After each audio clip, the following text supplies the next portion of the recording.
Hello दोस्तों। Principle and practices of banking के कुछ important and memory based question answers आज हम लोग डिस्कस करने वाले हैं। आपका जो लेटेस्ट एग्जाम आपका हुआ था मई जून 2024 में, तो काफ़ी सारे क्वेश्चंस आज के वही रहेंगे जो कि आपके 2024 में पूछे गए थे, जो भी आपका मई जून में एग्जाम आपका कंडक्ट हुआ था। सो ये वाला क्वेश्चन पूछा गया था friends, what compensation can the ombudsman What compensation can the Ombudsman award to complaint under the Integrated Ombudsman Scheme 2021? तो एग्जैक्ट क्वेश्चन ये था कि कितना फीस लगता है। जैसे कोई कस्टमर है, वो इंटीग्रेटेड ऑम्बड्समैन स्कीम में अगर जाना चाहता है तो उसको कितना पैसा देना रहेगा। तो आंसर रहता है नो फी, मतलब फ्री ऑफ कॉस्ट आप जा सकते हैं। ठीक है, तो इंटीग्रेटेड ऑम्बड्समैन स्कीम 2021 का क्या था, जिसमें हमारी पुरानी जो 3 ऑम्बड्समैन स्कीम थी उनको मिला के मर्ज करके एक ही ऑम्बड्समैन स्कीम बनाया गया था। एक तो नॉर्मल बैंकिंग का 2006 में जो आपका आया था, फिर अगला आपका एनबीएफसी का, फिर क्रेडिट कार्ड का। तो सभी की सभी ऑम्बड्समैन स्कीम को मर्ज करके एक सिंगल ऑम्बड्समैन बनाया गया था, जिसका नाम रखा गया था इंटीग्रेटेड ऑम्बड्समैन स्कीम 2021। 2021 में ये किया गया था, इसीलिए इसका नाम 2021 है। अब चाहे क्रेडिट कार्ड का प्रॉब्लम हो, एनबीएफसीज हो या नॉर्मल बैंकिंग कोई प्रॉब्लम हो, सारा सॉल्यूशन आपको इंटीग्रेटेड ऑम्बड्समैन स्कीम पे मिलता है। इसके लिए कोई भी फी चार्ज नहीं होता है फ्रेंड्स। तो क्वेश्चन यही था कि अगर कोई कस्टमर इंटीग्रेटेड ऑम्बड्समैन स्कीम जाना चाह रहा है तो फीस कितना रहेगा। फीस कुछ भी नहीं रहेगा। अब ये क्वेश्चन है, इसको देख लेते हैं। यहाँ पे बोला है कि कितना कंपनसेशन दिया जाता है। No limit on the amount of dispute that can be filed. अगर कोई कस्टमर है, मान लीजिए जिसको कुछ बैंक से कुछ प्रॉब्लम है और वो कंप्लेन करना चाह रहा है, तो उस अमाउंट पे कोई भी लिमिट नहीं है कि इतने तक का बैंक का प्रॉब्लम है, इतने अमाउंट का प्रॉब्लम है तभी हम ऑम्बड्समैन जा सकते हैं। अमाउंट में कोई भी लिमिट नहीं है, कितने भी अमाउंट का डिस्प्यूट है आप जाके इंटीग्रेटेड ऑम्बड्समैन में कंप्लेन कर सकते हैं। तो पहले वाला ऑप्शन सही है। सेकेंड है up to ₹20 lakh for losses. हाँ, जो आपका अवार्ड पास होता है ना इंटीग्रेटेड ऑम्बड्समैन का, अवार्ड जो पास किया जाता है वो मैक्सिमम 20 लाख तक का होता है। तो सेकेंड वाला स्टेटमेंट भी सही है। A fix amount of 50,000 for all complaints. जितनी भी कंप्लेन मिलती होती है यहाँ पे, सबको 50,000 रुपये मिलते हैं। ये गलत हो गया, ऐसा कोई भी सीन नहीं है। मैक्सिमम जो अवार्ड पास होता है वो 20 लाख का होता है। लेकिन उसमें एक और लाइन है फ्रेंड्स, वो ये है कि up to ₹1 lakh for time loss time expenditure and mental. अब जैसे मान लीजिए आप कहीं कंप्लेन कर रहे हैं तो आपको बहुत ज़्यादा स्ट्रेस होता है, मेंटल हरेसमेंट होती है, तो उन सब के लिए अलग से 1 लाख का हर्जाना दिया जाता है। तो जो अवार्ड पास होता है ombudsman के द्वारा, मैक्सिमम 20 लाख, और जो भी आपको इतना टेंशन हुआ, इतना आपका टाइम वेस्ट हुआ, इतने आपके छोटे मोटे खर्चे हुए, उसको मिला के 1 लाख। ठीक है, और कितने अमाउंट तक का हम केस फाइल कर सकते हैं उसका कोई लिमिट नहीं है फ्रेंड्स, कि हमारे को 20 लाख का या 40 लाख का लॉस होगा तभी हम ombudsman जाएंगे। कितने तक का आपको प्रॉब्लम है, डिस्प्यूट है, उसको लेकर लिमिट नहीं है। पर ये लिमिट किसका है, लिमिट इसकी पावर के ऊपर है कि कितने तक का अवार्ड पास किया जा सकता है, मतलब कितने तक का फैसला सुनाया जाता है ombudsman के द्वारा। तो वो रहेगा 20 लाख और 1 लाख। ठीक है, तो इसमें आपका फर्स्ट सेकेंड और फोर्थ वाला स्टेटमेंट सही है। तो ए आपका यहाँ पे करेक्ट आंसर इसमें हो जाएगा। ठीक है, तो यहाँ पे यही चीज आपको नीचे बताई गई है कि कोई भी लिमिट, आपके डिस्प्यूट को लेके कोई लिमिट नहीं है। अगर आपको जो लॉस हो रहा है उसमें 20 लाख तक का जो है ये फैसला सुनाएंगे, और 1 लाख जो भी आपका टाइम वेस्ट हुआ, आपको मेंटल हेरेसमेंट हुई, उसके लिए 1 लाख रुपए तक आपको दिया जा सकता है। पीपीआई के ऊपर आपका क्वेश्चन पूछा था फ्रेंड्स, स्मॉल पीपीआई के ऊपर आपका क्वेश्चन पूछा था। इसका फुल फॉर्म होता है प्रीपेड इंस्ट्रूमेंट। प्रीपेड इंस्ट्रूमेंट क्या होते हैं, जैसे आपका मोबाइल होता है ना, जिसमें पहले से पेमेंट करते हो, फिर 2 GB या 3 GB के हिसाब से आपको डेटा मिलता है, तो सेम इसी टाइप से आपका प्रीपेड इंस्ट्रूमेंट होते हैं। तो स्मॉल पीपीआई की क्या खास बात होती है कि इसमें मंथली आप 10,000 तक का रिचार्ज करा सकते हो। सालाना लिमिट होती है आपकी 1,20,000। ठीक है, और इसको जो आप क्या कर सकते हैं कि ये जो इस लिमिट के तहत आप इसको कैश तो नहीं निकाल सकते और ना ही ट्रांसफर कर सकते।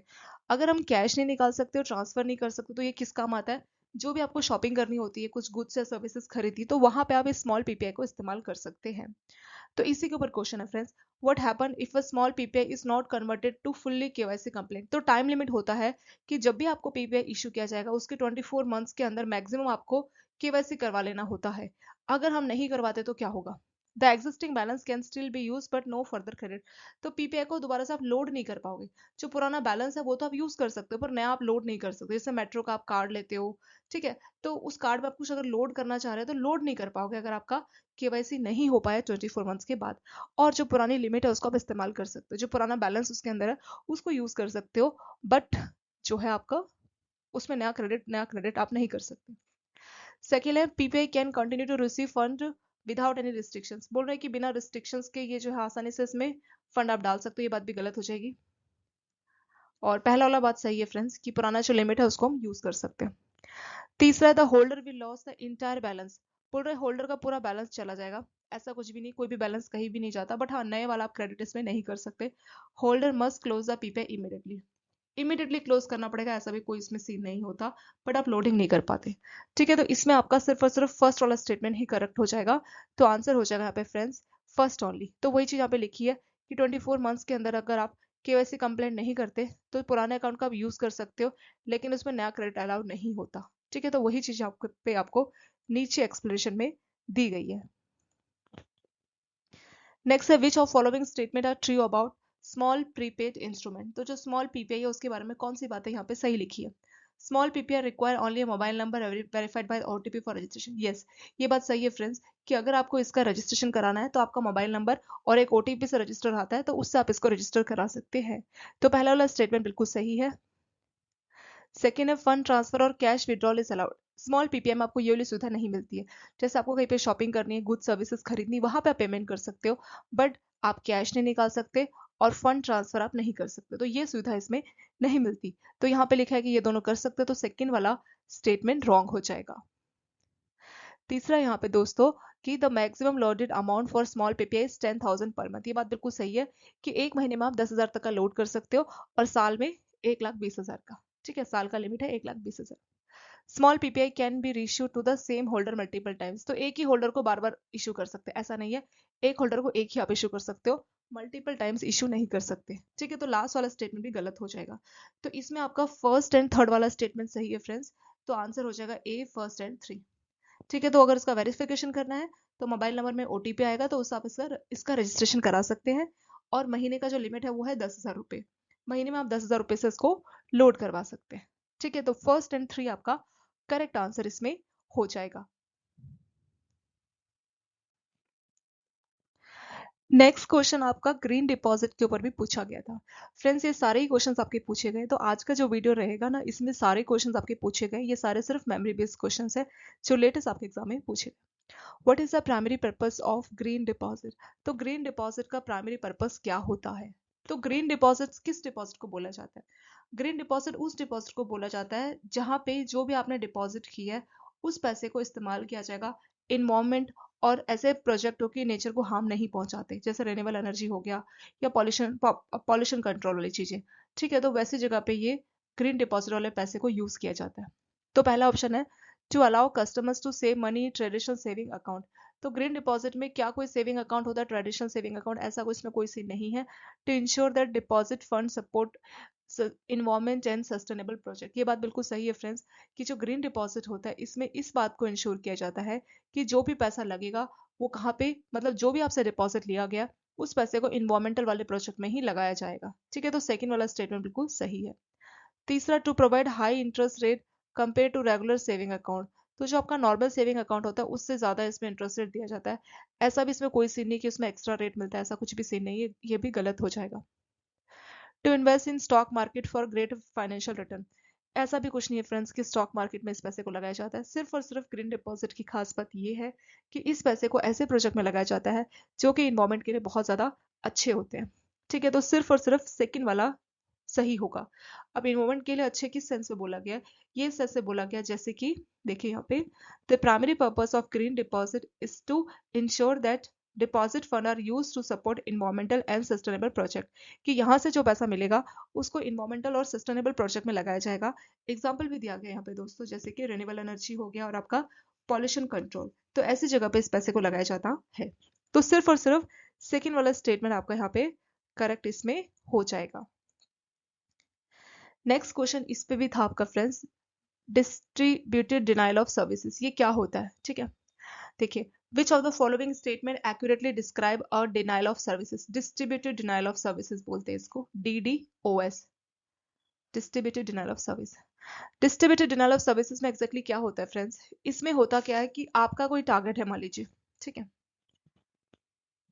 आपका कोई टारगेट है और वहां पे इतने सारे साइबर अटैक किए जाएंगे जिसकी हेल्प से वो साइट क्या है काम करना बंद कर देगी। ठीक है, बहुत सारे साइबर अटैक्स एक स्पेसिफिक साइट पे अटैक करेंगे जिसकी वजह से वो साइट काम करना बंद कर देगी, और उससे क्या होगा कि जो मेन टीम है वो ये सोचेगी कि क्या हो गया, मतलब क्यों ये सर्वर काम नहीं कर रहा, तो सारी टीम का फोकस उधर जाएगा और बैकएंड में जो आपके अटैकर्स है वो आपका डेटा चोरी करके लेके जाएंगे।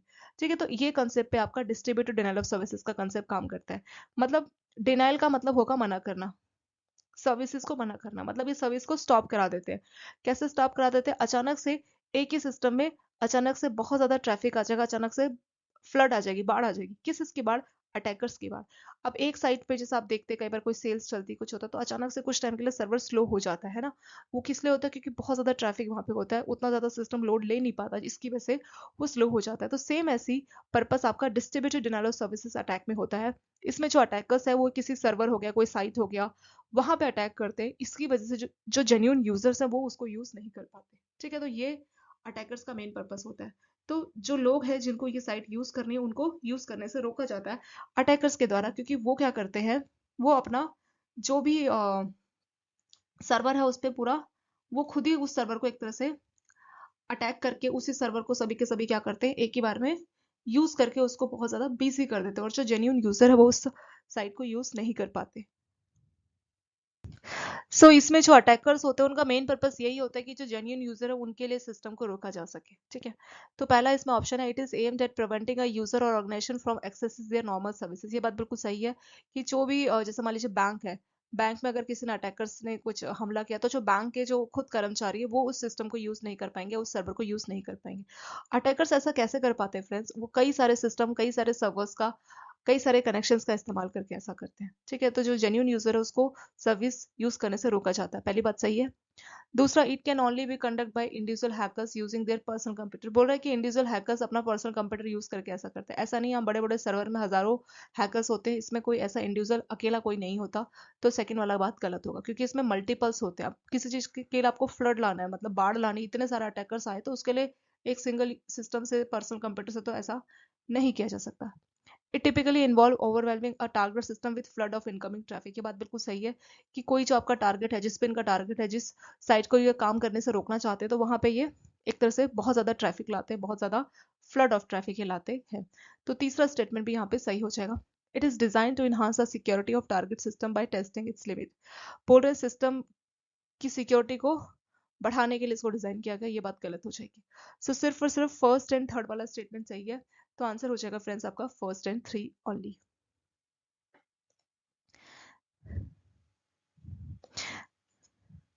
एक क्वेश्चन है, व्हाट डिस्टिंग्विश और distributed denial of services attack from standard. दो है, एक तो है डिनाइल ऑफ सर्विस और एक है डिस्ट्रीब्यूटेड डिनाइल ऑफ सर्विस। तो इसमें डिफरेंस क्या होता है देखिए। Distributed denial of service attack involve single compromise system target और सर्विसेज। नहीं, जो आपका डिस्ट्रीब्यूटेड डिनाइल ऑफ सर्विस है उसमें कई सारे सिस्टम्स होते हैं। ठीक है, नंबर ऑफ सिस्टम इसमें होते हैं। A distributed denial of service attack is executed by a large number of compromise system, often refers as botnet. इसको बॉटनेट बोला जाता है। हाँ, तो डिस्ट्रीब्यूटेड डिनाइल ऑफ सर्विसेज में एक्जैक्टली क्या होता है कि कई सारे सिस्टम्स होते हैं, कई सारे अटैकर्स होते हैं, वो जो है फिर सिस्टम को वो ट्रैफिक लाके अपना सिस्टम जो जेन्युइन यूजर्स है उसको काम करने से रोकते हैं। बाकी के जो ऑप्शन है कि इससे आपकी एफिशिएंसी बढ़ती है, ये बात गलत हो जाएगी फ्रेंड्स। और इसमें बोला कि इसमें सिंगल सिस्टम होता है वो यूज करते हैं, ये बात भी गलत हो जाएगी। DoS attack targets only internet website while a DDoS attacks. ऐसा कुछ भी नहीं कि इंटरनेट या ये तो चौथा जो आपका स्टेटमेंट वो भी गलत हो जाएगा। सिर्फ और सिर्फ सेकेंड आपका जो है आंसर सही इसमें हो जाएगा। और डिस्ट्रीब्यूटेड डिनाइल ऑफ सर्विस में एग्जैक्टली क्या होता है फ्रेंड्स कि कई सारे जो सिस्टम्स होते हैं, ठीक है, कई सारे सिस्टम्स, कई सारे सर्वर का इस्तेमाल किया जाता है, कई सारे आ, ऐसे सिस्टम जिसमें वायरस है वो वाले सिस्टम्स अटैक कर रहे हैं, ताकि जो मेन सिस्टम है उसको काम करने से रोका जा सके, जो जेन्युइन यूजर्स उसको काम करने से रोका जा सके। जब डिस्ट्रीब्यूटेड डिनाइल ऑफ सर्विसेज होता है, मतलब एन नंबर ऑफ सिस्टम जाके क्या करते हैं, सिस्टम को अटैक कर रहे हैं, जिसकी वजह से जो मेन सिस्टम है वो काम करना बंद कर देता है। ठीक है, तो यही मेन इसमें डिफरेंस हो जाएगा कि इसमें नंबर ऑफ सिस्टम इन्वॉल्व होते हैं। आपके डिस्ट्रीब्यूटेड डिनाइल ऑफ सर्विसेज में नंबर ऑफ सिस्टम्स इन्वॉल्व होते हैं, जिसके अंदर खुद वायरस रहता है जो कि दूसरों के सिस्टम को इम्पैक्ट करते हैं, उनको काम करने से रोकते हैं। What is the primary purpose of deploying a honeypot in cyber security. Honeypot का एक्जैक्टली मतलब क्या होता है? इसका ये मतलब होता है कि आप क्या कर रहे हैं, अटैकर्स को ऐसा, ये बिल्कुल वही हो गया ना, कुछ बर्ड्स क्या करते हैं, देखिए कुछ बर्ड्स ऐसे करते हैं, मान लीजिए उनका घोंसला है, ठीक है, एग्जिट दरवाजा कुछ और होगा, एंट्रेंस कुछ और होगा, बट जो है वो सिर्फ दिखावे के लिए एक असली दरवाजा, मतलब जहां पे सच में वो बर्ड्स खुद अंदर जा सकते हैं, एक दिखावे के लिए वो नकली दरवाजा बनाते हैं, ताकि कोई भी, जैसे मान लीजिए स्नेक हो गया, कोई और हो गया, तो उन बर्ड्स के घोंसलों में अगर कोई स्नेक्स या कोई एंटर कर रहा है इस दरवाजे से, तो उनको पता नहीं लग पाता कि वो देखेगा कि अंदर से खाली है। बट एग्जैक्ट रियलिटी क्या होगी कि जो मेन जो दरवाजा होगा जहाँ से सब लोग एंटर करते हैं, तो उसके बारे में इसको इन्फॉर्मेशन नहीं होगी। तो मतलब एक नकली, कुछ नकली बनाना ताकि लोगों को आप कुछ ऐसा नकली बनाना, कुछ ऐसा कुछ भी ऐसा नकली कुछ ऐसा बनाना, ऐसा कुछ दिखाना ताकि अटैकर्स को लगे कि ये बिल्कुल सच है, ठीक है, और उसकी वजह से अटैकर्स अटैक करें, और फिर हमें पता लग जाएगा कि हाँ इस तरीके से अटैक किया जा सकता है। ठीक है, तो जो आपका मेन सर्वर होगा उसके आगे पीछे ही कहीं पे हनी पॉट को लगाया जाता है। वहां पे क्या होता है, ये दिखने में डिट्टो सेम होता है, ये डिट्टो सेम होता है, तो अटैकर्स को लगता है कि हाँ हमें यही वाला वेबसाइट पे अटैक करना था। बट रियलिटी क्या होगी कि ये एग्जैक्ट वो वेबसाइट नहीं होगी। मान लीजिए कोई बैंक है, ठीक है, कोई बैंक है, मान लीजिए आईसीसी बैंक, कोई भी बैंक, इनकी कोई वेबसाइट है मान लीजिए, ठीक है, इनकी वेबसाइट है, एक नकली वेबसाइट बनाना ताकि अटैकर्स वहां पे अटैक करें जानने के लिए कि कैसे इसमें एंटर किया जाए, कैसे आईडी पासवर्ड लिया जाए कस्टमर्स का, कैसे क्या किया जाए। अब ये असली नहीं है, ये नकली वेबसाइट है। तो कौन कौन से तरीके को इस्तेमाल कर रहे हैं, क्योंकि बैंक ने खुद एक नकली वेबसाइट बनाई है, उससे फायदा क्या होगा कि अटैकर्स नकली वेबसाइट को असली वेबसाइट समझ के अटैक करेंगे, और किन तरीकों से वो असली वेबसाइट पे घुस सकते हैं वो आइडिया बैंक को लग जाएगा, तो वो उससे खुद को प्रोटेक्ट कर सकते हैं। ठीक है, तो यही पर्पस होता है हनीपॉट का। तो ये इसमें कि 4 ऑप्शंस दिए गए। पहला है to serve as a backup system for production server, ये बैकअप के तौर पे काम करता है, ये बात गलत हो जाएगी फ्रेंड्स। सेकंड है to monitor and analyse attack methods by acting as decoy. Decoy मतलब ये दिखाता है खुद को कि मैं असली हूँ, ठीक है, और उससे जो अटैकर्स अटैक करेंगे, पर सच्चाई कुछ और होगी। तो इससे हमें अटैकर्स के मेथड के बारे में पता लग जाता है कि अटैकर्स कौन सा वाला तरीका इस्तेमाल कर रहे हैं। To increase the speed of organisation network, network की स्पीड को बढ़ाने के लिए, ये गलत हो जाएगा। To provide legitimate service to user, ये भी गलत हो जाएगा। तो जो आपका हनीपॉट का सिर्फ यही पर्पस होता है कि जान सकना कि अटैकर्स कौन कौन से तरीकों से अटैक करते हैं। तो उसके लिए एक नकली कोई सर्वर बना दिया, असली सर्वर के बगल में नकली सर्वर लगा दिया, तो जो अटैकर्स है वो नकली सर्वर पे अटैक करेंगे, जानने की कोशिश करेंगे कि आईडी पासवर्ड कैसे लिया जा रहा है। ठीक है, तो असली सर्वर पे नहीं हो रहा, नकली पे हो रहा है, बट अटैकर्स को ये बात मालूम नहीं है, उनको लग रहा है ये असली है, ठीक है, वो उसको असली समझ बैठे हैं। तो वो अपने तरीके, जो भी उनके जेन्युइन तरीके जो है वो वहां पे लगाते हैं, और इससे असलियत सामने आ जाती है कि हाँ इसी तरीके से ये जो है सिस्टम में घुसने की कोशिश करते हैं। तो सिर्फ और सिर्फ सेकेंड वाला आपका करेक्ट आंसर इसमें हो जाएगा। व्हाट इज स्मिशिंग, स्मिशिंग क्या होता है फ्रेंड्स, इसके ऊपर भी आपका क्वेश्चन पूछा गया था। How does it attempt to deceive consumer, तो कंज्यूमर को ये कैसे धोखा देता है। स्मिशिंग भी आपका एक तरीके का साइबर अटैक है। इसको याद करने का ट्रिक क्या है फ्रेंड्स, इसको याद करने का ट्रिक इसके नाम में ही है। स्मिशिंग में आपको 3 लेटर्स दिख रहे होंगे, वो है एसएमएस, यानी यहाँ पे एसएमएस और टेक्स्ट मैसेज के थ्रू आपकी यूजफुल इन्फॉर्मेशन, या ये बोल लीजिए कि आपकी सेंसिटिव इन्फॉर्मेशन को चुराने की कोशिश की जाती है अटैकर्स के द्वारा। ठीक है, पहला ऑप्शन है it is phishing that use email to get sensitive information, तो पहला बात गलत हो जाएगा, ये कोई मेल के थ्रू ऐसा नहीं करता है। It involve sending text message that में कंटेन यूआरएल और फोन नंबर्स टू योर, हाँ इसमें आपको क्या होता है, एक एसएमएस मिलता है और वहां पे आपको कुछ नंबर दिया जाएगा कि आप इस नंबर पे कॉल करो या इस लिंक पे कॉल करो, इससे आपको एक अच्छी जॉब मिलेगी, इससे आपकी लॉटरी लगेगी, तो कुछ इस तरह की बातें उनके एसएमएस में रहती है कि आप इस लिंक पे क्लिक करो, इस लिंक पे क्लिक करने से आपको ये लॉटरी मिलेगी या ऐसा मिलेगा। तो इससे ये जो इंडिविजुअल को भड़काने की कोशिश करते हैं कि आप यहाँ पे आ जाओ, हमारे जो है इससे आपको ये ऑफर मिलेगा, ये मौका मिलेगा, आपको इतनी अच्छी जॉब मिलेगी, तो इस तरह से उनको लुभाने की कोशिश करते हैं। ठीक है, तो ये सेकंड वाली बात सही है। जो कम्युनिकेशन जनरली एसएमएस के थ्रू होता है, ठीक है, टेक्स्ट एसएमएस, टेक्स्ट मैसेज। तीसरा, smishing message usually ask for immediate attention and sensitive information like user ID, और हाँ यहाँ पे जो आपको मैसेज होता है तो उसमें बोलते हैं कि अच्छा आपको ये जॉब मिल जाएगी, तो आपको हम सैलरी भेजेंगे, तो उसके लिए आप एक काम कीजिए, अपना आईडी पासवर्ड दीजिए या अपना अकाउंट नंबर बताइए जिस अकाउंट में आपको सैलरी मिलेगी। ठीक है, इस तरह से वो आपकी आईडी पासवर्ड या पिन जानने की कोशिश करते हैं। तो तीसरा वाला बात भी सही हो जाएगा। It is legitimate marketing technique use by bank, तो बोल रहा है बैंक अपनी सर्विसेज को प्रमोट करने के लिए स्मिशिंग को यूज करता है, ये बात गलत हो जाएगी। सो सिर्फ और सिर्फ सेकंड एंड थर्ड आपका करेक्ट आंसर हो जाएगा फ्रेंड्स, बी आपका करेक्ट आंसर हो जाएगा। स्मिशिंग के नाम से आपको याद हो जाना चाहिए एसएमएस, इसमें एसएमएस है ना, तो मेनली आपको टेक्स्ट एसएमएस आता है। जैसे आपने देखा भी होगा कि कई बार आपको एसएमएस आता है कि आप कौन बनेगा करोड़पति या इस प्रोग्राम के लिए सेलेक्ट हो गए हैं, आप इस लिंक पे क्लिक करके खुद को रजिस्टर करा लें।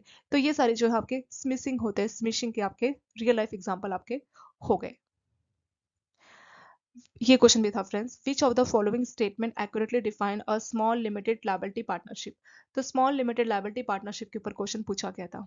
तो small limited liability partnership form उसको बोला जाता है जिसमें जो कंट्रीब्यूशन है, कंट्रीब्यूशन क्या होता है, इन्वेस्टमेंट, जो पैसा लगाते हैं ना उसको बोलते हैं कंट्रीब्यूशन। तो कंट्रीब्यूशन 25 लाख से ज्यादा का नहीं होना चाहिए और जो टर्नओवर है वो जो है 40 लाख से ज्यादा की नहीं होनी चाहिए। ठीक है, तो उसी को बोला जाएगा small limited liability partnership form. तो पहला है कि कंट्रीब्यूशन 35 लाख से ज्यादा नहीं होना चाहिए, गलत हो जाएगा।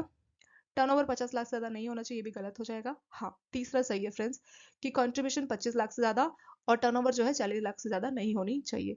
सो 3 ओनली आपका करेक्ट आंसर इसमें हो जाएगा। तो ए का फर्स्ट एंड 3 है, ये रॉन्ग हो गया आपका फ्रेंड्स, सिर्फ 3 ओनली इसमें हो जाएगा। ठीक है, तो स्मॉल लिमिटेड लायबिलिटी पार्टनरशिप उसको बोलते हैं जहां पे टर्नओवर 40 लाख का हो और जो आपकी इन्वेस्टमेंट हो या जो कंट्रीब्यूशन हो 25 लाख की हो। कंट्रीब्यूशन मतलब जो पैसा लगाते हैं, जैसे मान लीजिए किसी आदमी ने 10,000 से कोई दुकान खोली तो 10,000 उसका कंट्रीब्यूशन हो गया। पूरे महीने भर में, साल भर में उसने मान लीजिए 2 लाख का सामान बेच दिया। ठीक है, सामान डाल डाल के 2 लाख का सामान बेच दिया, तो 2 लाख उसकी सेल्स हो गई है, टर्नओवर आप बोल सकते हैं। टर्नओवर का मतलब हमेशा से सेल्स ही होता है फ्रेंड्स।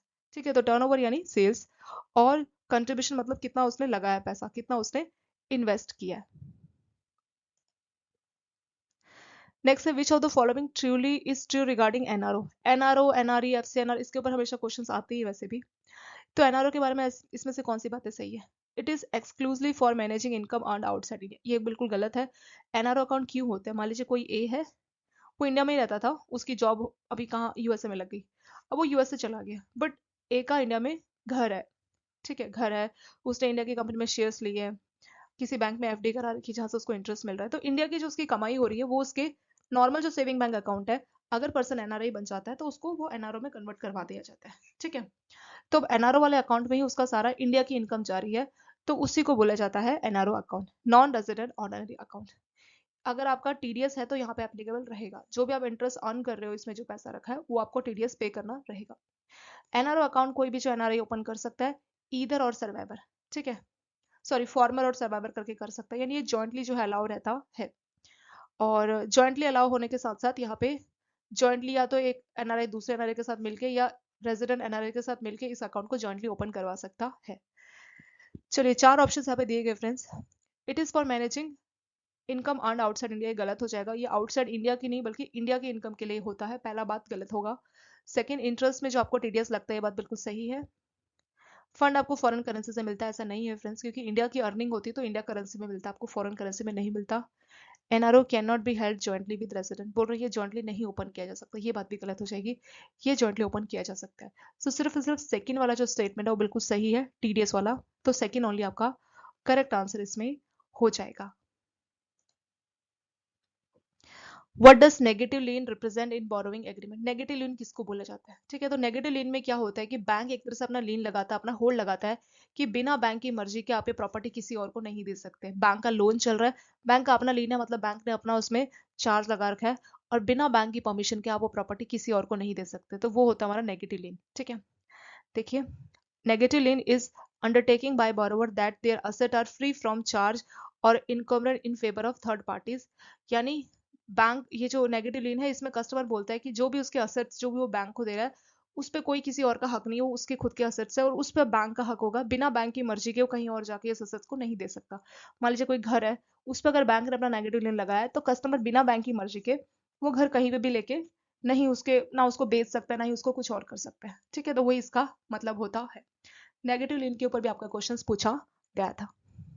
सो पहला है undertaking by the borrower that asset are free from charge in favour of third party. ठीक है, तो जो असेट्स है वो फ्री ऑफ चार्ज है, मतलब किसी और का, थर्ड पार्टी का कोई भी इस पे चार्ज नहीं है उस असेट पे जो वो बैंक को दे रहा है, तो पहली बात बिल्कुल सही हो जाएगी।